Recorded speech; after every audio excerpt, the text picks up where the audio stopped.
In the Lego games, I think it's all about putting a smile on people's faces and people having fun and the opportunity for people to play through these games together. Yeah. I know my daughter's 4, and I play Lego Lord of the Rings Dimensions with her, and it's one of the few games that I get to play with her. That's cool. Do kids get excited about the puzzles? I'm frustrated sometimes by the puzzles in the Lego games. Like, I don't know what the hell you guys want me to do here. I can't imagine that kids are like, thumbs up, I like these roadblocks. Well, it's all about, obviously if we had these puzzles every 2 minutes, it's going to get frustrating possibly, because you want to just have some action-based gameplay or just mess around and have fun. So it's about pacing really. As long as there's the right amount in a level, I think it becomes rewarding. I think that's where Star Wars is a good mix with the IP of action and puzzling too.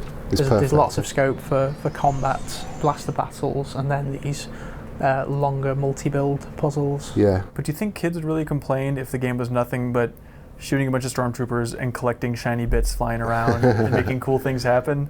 Like, it seems like that would be ideal, wouldn't it? Well, yeah, I'm sure that they love that part of the gameplay, absolutely. But a lot of the people that play our games are massive fans of Lego as well, so they love the whole building side of things and seeing all these fantastic Lego props that our construction team and Lego team build. It's always cool and interesting to see what you're building and what it's going to do and how it sort of affects the events around you. That's interesting. So because you want to build things with the Legos, the most practical thing to do is to create puzzles, and then the building is the way to interact with those puzzles. So it's just, those are all interconnected in your minds? Yeah, usually the puzzles tend to be the points where we can get the sort of really big, interesting looking Lego build objects. Yeah. You never just daydream about, man, if we had like 3 years to make the next Lego game, could we reboot the classic Lego formula? Do you ever think about what that would be like?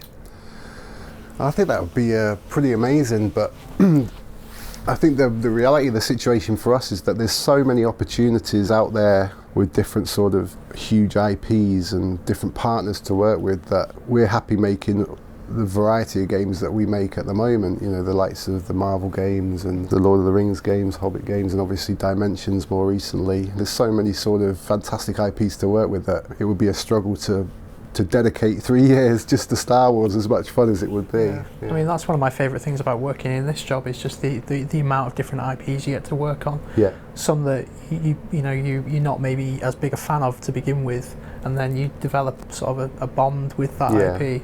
Variety is good, I'd say. Yeah. Yeah. Sometimes you're so sort of busy day in, day out, you're so focused on what you're doing, you're just trying to make the best game possible, and you kind of forget what it's going to be like when it goes out, and when you start hearing people have enjoyed it and so on. So the recent focus testing we did, that was an opportunity for us to just take a slight breather and see, actually, yeah, these kids are having amazing fun playing this game, and that's what it's all about. You know, we want to make people who like the Lego games happy. We want to make, let them see new things, let them see cool things, and people who really love the Star Wars universe to be, if they don't play Lego games, maybe are interested in this, and they enjoy it and love it.